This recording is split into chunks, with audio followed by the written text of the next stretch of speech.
Mesdames et messieurs, bonjour. Je voudrais d'abord remercier Catherine Marnas et le TNBA de nous offrir l'hospitalité dans ces beaux locaux de notre Théâtre national Bordeaux-Aquitaine. Et je suis très heureux de m'exprimer en compagnie d'Alain Rousset. Comme la région est quand même en première ligne dans cette opération, je lui laisserai le soin d'intervenir plus globalement après moi. Je voudrais simplement rappeler que ce projet de ligne à grande vitesse, qui n'est plus un projet, qui est aujourd'hui une réalisation, n'aurait pas pu se faire sans l'appui déterminé de nos collectivités, et tout particulièrement de celles au nom de qui je parle. Tout d'abord la ville de Bordeaux, la Cube en son temps et la métropole. Cet engagement a pris diverses formes. Ça a d'abord été un engagement financier. Bordeaux Métropole participe de manière très significative au financement du projet. C'est en 2011 que nous avons signé la convention de financement qui portait sur 3 opérations distinctes. D'abord la construction de la ligne nouvelle proprement dite. Ensuite, la deuxième phase de suppression de ce qu'on appelait le bouchon ferroviaire de Bordeaux. Et enfin, la mise en place d'un fonds de solidarité destiné à cofinancer des projets d'investissement dans les communes traversées par la ligne à grande vitesse et qui en subissent un certain nombre de nuisances. Je pense à Saint-Vincent-de-Paul et à Ambarès-la-Grave. Au total, la contribution de la métropole au titre de cette convention de financement se monte à 125 millions d'euros courants, dont 121 pour les seuls concours aux concédants. Cet engagement, il a pris aussi la forme d'un travail partenarial avec l'État, la SNCF, la région, notamment pour améliorer la desserte de la gare en transport en commun. D'abord pour obtenir des liaisons suffisamment fréquentes entre Paris et la nouvelle gare. Il a fallu que nous mettions nos énergies additionnées dans les négociations avec la SNCF, notamment pour arriver à un bon résultat, puisqu'il y aura 33 trains et demi par jour. Un train toutes les 30 minutes à l'heure de pointe, c'est véritablement une navette. Et pour accompagner tout cela, la métropole va développer aussi l'offre de transport en commun, je le disais, l'offre de bus, l'offre de tram, avec la ligne C en particulier, en attendant les 2 nouvelles lignes qui sont prévues dans notre schéma des déplacements, à savoir le bus à haut niveau de service qui arrivera à Point de Saint-Thomas-du-Médoc. Donc la prochaine fois, tu seras avant l'heure, mon cher Christophe, parfait. Et puis une autre ligne qui est dénommée aujourd'hui Bassins Campus, qui améliorera donc aussi la desserte de la gare. Deuxième remarque, si nous investissons de manière si importante, c'est parce que nous attendons évidemment des retours de la réalisation de cette ligne à grande vitesse. Il n'y a pas d'exemple de ville qui n'ait été desservie par la LGV et qui n'en ait retiré des bénéfices. C'est un accélérateur de croissance tout à fait remarquable. Nous avons anticipé presque depuis 10 ans, puisque c'est en 2007-2008 que j'avais obtenu du ministre de l'époque, M. Borloo, la création d'une opération d'intérêt national, Bordeaux-Euratlantique, que vous connaissez bien, dans laquelle nous sommes engagés avec l'État et les 2 communes de Bègles et de Floirac. À ce titre-là, nous participons au financement des voiries primaires, des équipements publics et aux lignes de transport en commun qui desservent cette opération. Elle est bien avancée et je voudrais saluer le travail remarquable de ses responsables successifs, en particulier de Stéphane Defaille aujourd'hui. Vous savez qu'il y a 2 grands nouveaux quartiers qui sont en train de sortir de terre de part et d'autre de la Garonne, Saint-Jean-Belsier sur la rive gauche et Garonne-Eiffel sur la rive droite. Beaucoup de bâtiments sont déjà livrés. Le chantier du pont va démarrer incessamment sous peu et devrait être livré en 2020, je l'espère, pour achever le bouclage des boulevards sur la rive gauche et sur la rive droite. Mais notre engagement ne se limite pas à cette opération d'intérêt national. Nous avons lancé aussi à la métropole 2 opérations d'intérêt métropolitain pour accompagner l'effet économique de la ligne à grande vitesse et créer le plus grand nombre d'emplois possible. L'OIM Bordeaux Aéroparc, dont nous avons parlé hier au Bourget avec les responsables de Dassault, qui a déjà renforcé ses implantations sur ce site avec le transfert de ses opérations de maintenance des Falcon et qui a d'autres projets en cours. Et puis l'autre OIM d'intérêt métropolitain, Bordeaux InnoCampus, qui elle est centrée sur la santé, l'économie de la connaissance et de la recherche. Je signalerai enfin, au titre de cet engagement économique, notre volonté de coopération avec les territoires proches de Bordeaux, de façon que la métropole puisse, si je puis dire, faire profiter l'ensemble du territoire de son rayonnement. Et c'est à ce titre que nous avons des accords de coopération avec Angoulême et un autre d'entre eux, en négociation avec Libourne. Troisième point, nous souhaitons accompagner tout cela par des manifestations culturelles de grande ampleur, et donc nous avons lancé la saison culturelle Bordeaux Paysage qui accompagne l'arrivée de la LGV, d'abord au moment de l'inauguration, le 1er et le 2 juillet, et puis ensuite tout au long du second semestre de l'année, de juin à octobre, avec en particulier le temps fort d'Agora 2017, mais j'ai déjà eu l'occasion de faire une conférence de presse sur la saison culturelle, donc je ne m'y attarderai pas. Dernier point, et ce sera, je pense, une bonne transition avec le président de la région, pour nous, ce n'est pas un point d'aboutissement que l'inauguration de cette ligne. Je serais même tenté de dire que c'est un point de départ et que le grand projet du Sud-Ouest n'a de sens que s'il est prolongé en direction de Toulouse et en direction de l'Espagne. Et c'est ce combat qu'il nous faut maintenant livrer. Je dis combat parce que ces projets se heurtent à un certain nombre de difficultés.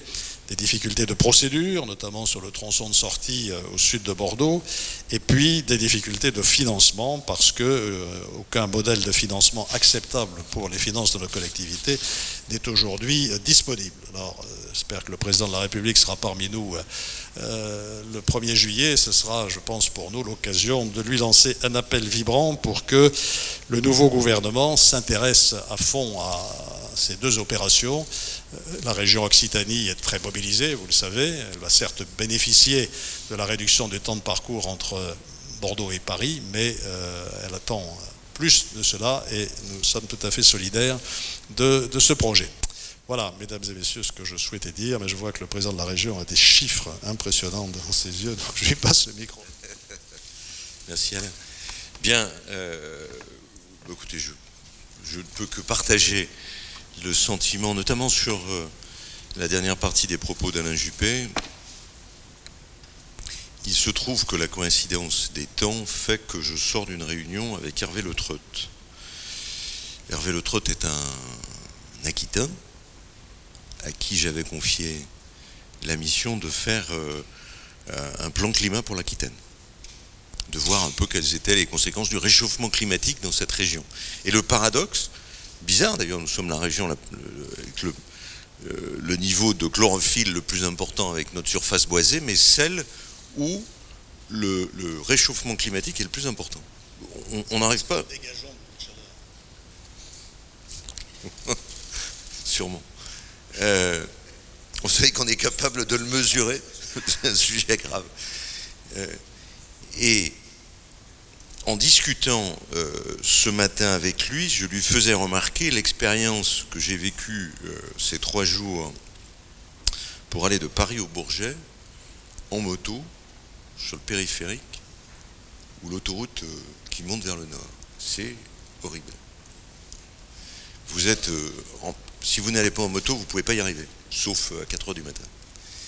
Et alors, la masse de chaleur qui se dégage de 4 voies de voiture et la masse de pollution montre que si nous ne nous préoccupons pas de cela, et notamment des 10 000 camions qui passent sur l'ex-National 10, nous allons avoir des problèmes, nous courons dans le mur. Donc, un de nos objectifs est bien de poursuivre la ligne à grande vitesse, d'abord pour avoir une alternative à la voiture, pour avoir une alternative aux camions. Croire que nous pourrions faire passer un train de marchandises ou un train toutes les 2 minutes, comme à un moment donné certains l'avaient dit sur la voie existante, est totalement stupide. Ça signifierait qu'une voie n'aurait pas besoin d'être maintenue 3-4 heures par jour. Enfin, tout ça est... Non, on a pu passer... J'ai trafiqué en moto. Ah, vous étiez en moto. Moi, quand je suis rentré de la fête de la fleur, la rocade était fermée. Et l'autoroute de Toulouse était totalement embouteillée. Et c'est là qu'on se rend compte qu'on nous raconte des histoires. Il y avait un mur de camions. Oui, quand on nous dit que c'est pas un double mur de camions. Double mur de... Donc nous avons un vrai problème. Alors la solution, c'est bien entendu d'améliorer la rocade, mais la solution, si on crée des aspirateurs à camions, ça n'a pas de sens. Donc on voit bien que le train est essentiel. C'est la seule lutte contre le réchauffement climatique en matière de transport, c'est le train. Donc il est préférable de prendre quelques centaines d'hectares de bois pour faire une voie nouvelle, plutôt que d'avoir 10 000 camions sur la route. La croissance économique qui redémarre en Espagne, qui redémarre au Portugal, fait que toutes les marchandises vont passer par là. Donc nous avons une exigence, bien entendu, Juppé l'a dit tout à l'heure, pour aller à Toulouse, parce que ça sera le même problème pour Toulouse. Si Toulouse n'a pas une ligne à grande vitesse, 3 heures Paris, Toulouse devra faire un second aéroport. Et si nous n'avons pas le bouclage européen qu'attend l'Europe avec l'Espagne de la ligne à grande vitesse, je veux dire, quelque part, nous serons le trou noir, l'Aquitaine sera le trou noir de cela. Il faut par contre, tout le monde en est bien conscient, de nouvelles modalités de financement. Peut-être qu'une des critiques qu'on a à formuler sur le modèle économique, c'est que ce qu'on a demandé à l'ISEA, c'est à la fois de financer les travaux et de garantir les trafics. Et ce qui a coûté très cher sur cette ligne-là, c'est la garantie des trafics. Ce qui n'a pas été le cas sur la liaison avec la Bretagne. Mais à l'évidence, les collectivités locales, après les réductions de budget de l'État, de dotation, ne peuvent plus financer à la hauteur. Je rappelle que la région, avec un appui du Limousin, est intervenue sur plus de 330 millions d'euros. 330 millions d'euros. C'est l'équivalent de l'acquisition de plus d'une trentaine de TER. Et il nous faut bien entendu faire l'addition des TER. Aujourd'hui, Alain faisait des références aux chiffres que j'ai sous les yeux. Bordeaux va gagner 1 heure, mais Bergerac va gagner 1h06.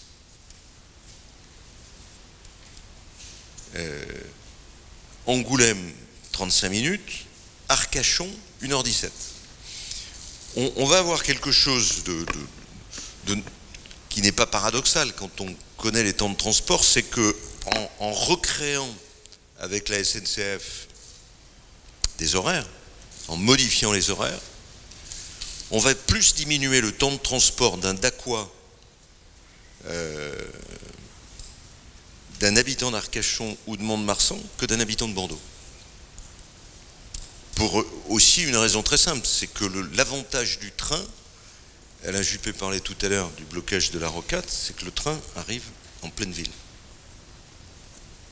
Et que le train est le seul élément de transport, non seulement non polluant, mais qui se joue des embouteillages. Donc on a beaucoup travaillé là-dessus, la région avec la SNCF a beaucoup travaillé là-dessus, et nous pensons d'ailleurs que nous allons avoir un bond de fréquentation des personnes qui vont prendre le train. On compte 2,5 millions de plus. Et les réservations à la SNCF, le directeur des réservations à la SNCF faisait état aujourd'hui quasiment d'une saturation de leur propre logiciel, de leur propre site pour les réservations. On imagine bien volontiers, et c'est pour ça que c'est un combat que qu'on ne peut pas laisser ni Alain Juppé ni moi-même de côté, qui est un combat fabuleux, c'est que demain vous allez prendre votre sac à dos à la gare Montparnasse, vous pourrez soit venir à Arcachon, soit aller faire du ski au Somport. Alors il faut que je convainque Virginie Calmels qu'il faut aller jusqu'à Confrans, mais je pense que je suis en bonne voie. Donc on est... Ah non, les Espagnols, eux, ils sont... Non, mais je suis côté français. Ah oui. Oh, il y a une personne qui a mis son poulailler sur la voie et qui n'est pas contente. Voilà, c'est pas bien grave.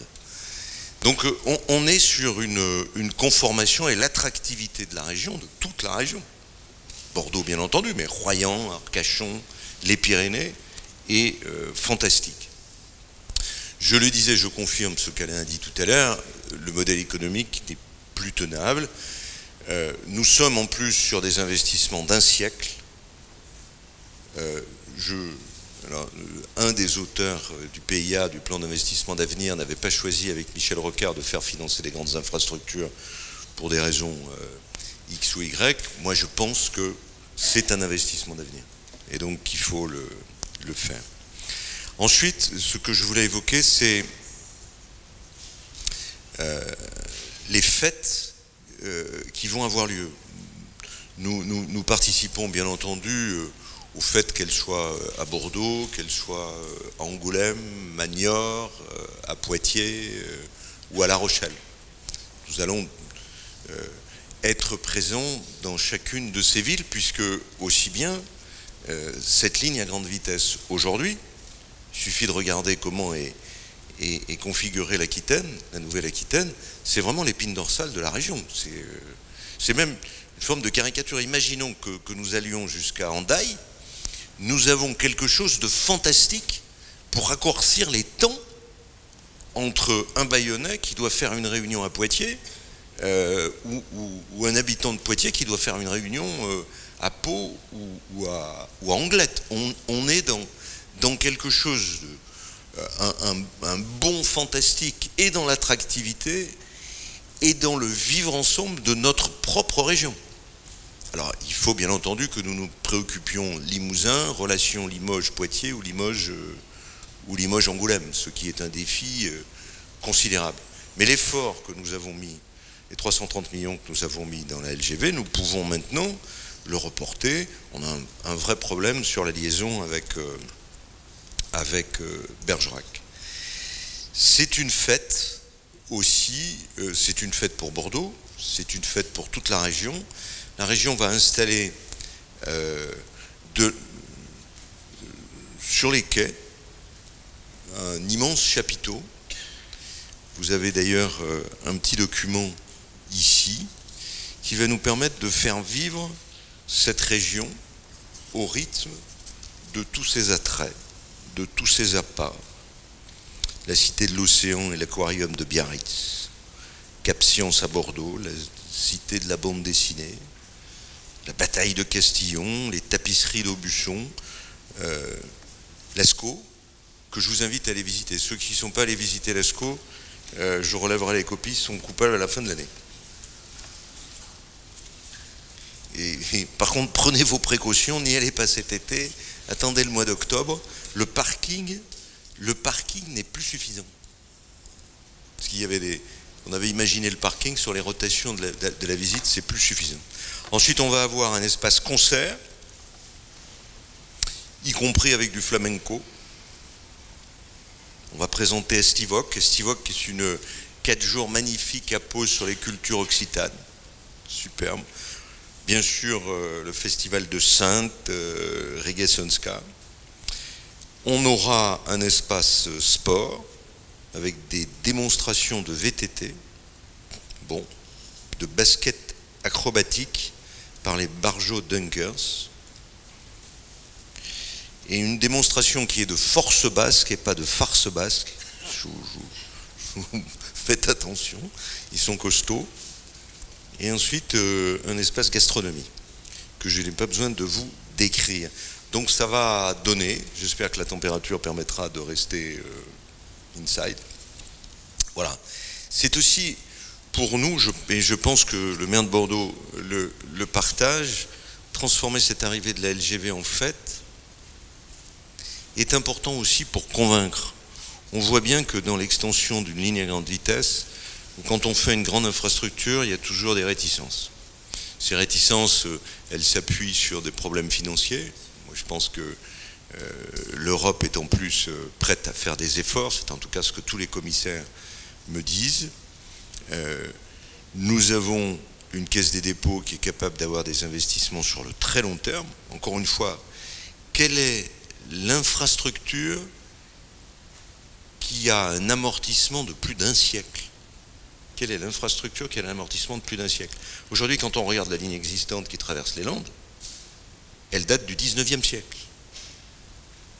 Donc il faut vraiment que nous ayons ce type de conception du futur et que nous permettons à nos concitoyens de sortir du camion, de sortir de la voiture. Ça va être la bataille du futur. Et transformer cette fête, convaincre aussi par la quantité de gens qui vont prendre la LGV. Une autre critique avait été formulée par les opposants, c'est la LGV, c'est un train d'élite. C'est faux. La LGV, c'est le métro à Paris, comme m'aurait dit Malraux. C'est le train du quotidien. C'est d'autant plus le train du quotidien que ça nous fait faire des parcours plus longs dans la journée. Aujourd'hui, un Bergeracois, un Montois, un Dacois doit partir la veille s'il veut être à 9h dans ses réunions à Paris. Et vice-versa. Vice-versa. Donc, la LGV, c'est le train du quotidien à l'échelle d'un pays. Et c'est le train de la famille. Vous avez des horaires et des prix, avec toutes les dessertes dont Alain Juppé parlait tout à l'heure, qui vont permettre à la mère de famille d'aller voir sa fille qui vient d'accoucher ou son fils qui vient de s'installer pour faire ses études à Paris, et en sens inverse. C'est le train du quotidien et le train de la famille. Voilà, donc nous sommes dans cette perspective, la fête, l'amélioration du quotidien pour nos concitoyens, la défense de l'environnement et l'avenir. Peu de manifestations et d'inaugurations regroupent ces 4 valeurs, et ce sont des belles valeurs.